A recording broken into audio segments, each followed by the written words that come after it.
Dice así, vale, desde el 13, ustedes, mis hermanos, fueron llamados a ser libres, pero no usen su libertad para, para licencia o, eh, ¿cierto? Para licencia, para la naturaleza pecadora, la indulgencia, ¿cierto? Creo que se dice así.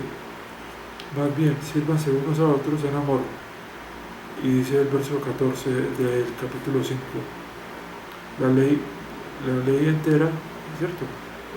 La entera ley está resumida en un simple mandamiento: ama a tu hermano como a ti mismo. Fíjense que aquí se hace una alusión al antiguo pacto. Y es que recordemos que el nuevo pacto se trata de la misma ley de la cual ya el creyente obedece su justicia a través del Espíritu. Pero entonces aquí está la manera como el Espíritu va o permite a estos creyentes el cumplimiento de la justicia de la ley. Vivan por el Espíritu y no, dice así, dice así, la ley entera está resumida en un simple mandamiento: amen a su vecino o a su prójimo como a ustedes mismos. Y este pues es el texto que viene de Levítico, o sea que ya desde el Antiguo Testamento se hablaba de esto. Sigue el 15, y si ustedes si continúan mordiéndose y devorándose unos a otros, cuídense para que ustedes no sean destruidos por cada uno de ustedes. Y está hablando pues de las disputas y riñas que habían entre los creyentes. Sigue el 17, también menciona la existencia de dos naturalezas en el creyente, en el verso 17, porque la naturaleza pecaminosa, los deseos de la naturaleza pecaminosa, la naturaleza pecaminosa desea lo que es contrario al espíritu, y el espíritu lo que es contrario a la naturaleza pecaminosa.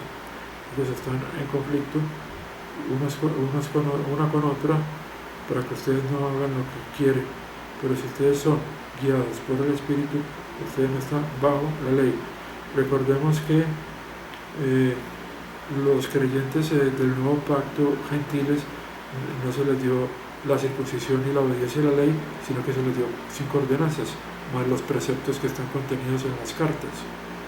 Entonces eso era lo que defendía Pablo, de que no se dejaran judaizar, no dejaran judaizar el evangelio que creyeron con judíos que querían ponerlos en la obediencia de la ley o a la ley. Bueno, acá podemos ver que nosotros también hemos recibido el Espíritu, y nosotros también somos llamados a una vida, un caminar digno de lo que somos en Cristo. Solo que ya tenemos una verdad más completa, que podemos comparar con anteriores y ver las similitudes. También tenemos dos naturalezas, como los creyentes de esa época. Lo que hay es como algunas diferencias dispensacionales en cuanto a las profecías que tienen relación con este nuevo pacto. La promesa o la esperanza de la Jerusalén celestial, que pertenece a estos creyentes de la Iglesia de Dios, que no son las mismas. Sabemos que esta ciudad desciende en el libro del Apocalipsis, y esta esperanza de estos creyentes está relacionada con la profecía. Entonces no puede ser el secreto que estuvo oculto desde antes de la creación del mundo.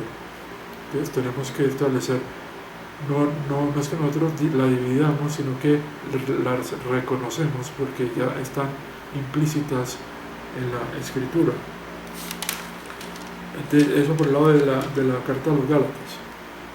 Y yo aquí tenía está como muy desordenado, pero puse para los Gálatas está 1 y 2 de Tesalonicenses, después 1 y 2 de Corintios, Romanos y Hebreos, escritas por Pablo. Recordemos que Pedro dice creo que en la segunda carta, si no estoy mal, o en la primera, no estoy seguro, les dice a ellos que menciona que el apóstol Pablo les ha enviado a ellos, que son judíos de la dispersión, una carta, la cual no está pues en la Biblia, y donde les dice que hay cosas difíciles de entender, que los que no tienen conocimiento tuercen para su propia perdición. Bueno, ahí se podría decir que esta podría ser la carta a los hebreos, y lo que concuerda con que Pablo durante el periodo de los Hechos tenía un ministerio con los judíos y también con los gentiles que estaban en la misma sinagoga, y también gentiles que escuchaban el Evangelio en los diferentes sitios donde iba. Entonces voy a mirar la carta a los tesalonicenses para hacer lo mismo, buscar en los pies de página qué alusiones o referencias cruzadas hay hacia la profecía, o a los libros pues de lo que llamamos Pentateuco, los primeros libros, y para relacionar ese entrelazamiento o contexto profético al que pertenecen estas cartas, lo cual nos permite pues separarlas del misterio, que realmente no ve uno que se haga alusión a muchas cosas a las que se alude en estas cartas de los primeros viajes misioneros de Pablo, porque este ministerio hacia las naciones fue posterior a los viajes misioneros de Pablo. Ya él era prisionero en Roma. Entonces tenemos acá, por ejemplo, en Primera Tesalonicenses, estoy buscando, puede que haya más en otras Biblias, a ver si hay una alusión a algún texto del Antiguo Testamento. No, realmente no encontré así ninguna referencia en estas cartas a los tesalonicenses. Estoy seguro de que en otras Biblias más completas se pueden encontrar. Lo que sí recuerdo es que se habla, por ejemplo, en la segunda carta a los tesalonicenses, de la manifestación del hombre de pecado, y sabemos que esto está también mencionado en la profecía de Daniel. Dice en el verso 2: en cuanto a la venida de nuestro Señor Jesucristo y nuestro ser reunidos con Él, les pedimos a ustedes, hermanos, que no se inquieten o se alarmen por alguna profecía. Recordemos que el don de la profecía estaba vigente en este periodo, o un reporte o carta supuestamente de haber venido de parte de nosotros diciendo que el día del Señor ya vino. Entonces son, digamos, los preteristas, que se creen en el preterismo, creo que se dice así.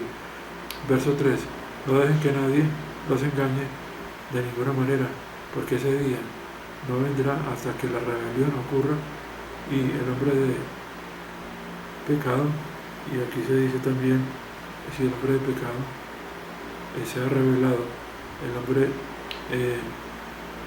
decretado para destrucción. Verso 4: él se opone y se exalta a sí mismo, sobre todo que es llamado Dios o es adorado, y aún se coloca en el templo de Dios proclamándose a sí mismo como Dios. Bueno, entonces uno busca, por ejemplo, en Daniel, que lo va a hacer inmediatamente, pero voy a buscar mejor en una concordancia, y yo me acuerdo de que se habla allí de que el anticristo va a confirmar el pacto con la nación de Israel.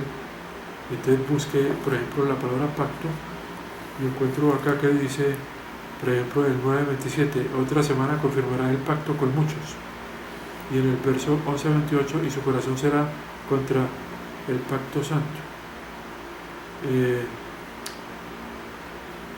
En el 11:32, seducirá a los violadores del pacto. Entonces vemos que desde el 9 al 11 está el profeta Daniel anunciando esto, que se refiere en las cartas a los tesalonicenses. Hay que recordar también que la parucía, que está en 1 Tesalonicenses capítulo 4, tiene relación con la venida gloriosa del Hijo del Hombre, que está relatada en Mateo 24. Entonces, que es donde se habla de esta época de la tribulación, del día del Señor, antes de la venida gloriosa. Entonces hay algunos creyentes que lo que pasa es que han pasado o mezclado las verdades correspondientes va a señalar así al cuerpo de Cristo, señalando acá pues el cuerpo de Cristo, las han colocado en la iglesia de Dios, o sea, uniéndolos a estas verdades que tienen relación con la profecía, y entonces ellos no van a entender que esta venida de Cristo, que está en 1 Tesalonicenses capítulo 4, no van a comprender que tiene relación con el descenso de nuestro Señor Jesucristo, esto después de que nosotros, los del cuerpo de Cristo, aparecimos en gloria con Él. Él luego desciende y los creyentes se reúnen con Él en las nubes, pero para posarse en el monte de los olivos, como los ángeles dijeron, que así como Él subió, así iba a bajar. En todo caso, yo creo que esto se debe a que, y también ocurre que algunos creyentes llevan verdades del tiempo de los evangelios que están bajo la ley y que hablan de misterios del reino que se va a dar en el futuro, las mezclan con las verdades propias de la dispensación de la gracia de Dios, y entonces dicen, por ejemplo, no, es que yo sigo las palabras en rojo que las dijo Jesús, no entendiendo que desde Génesis 1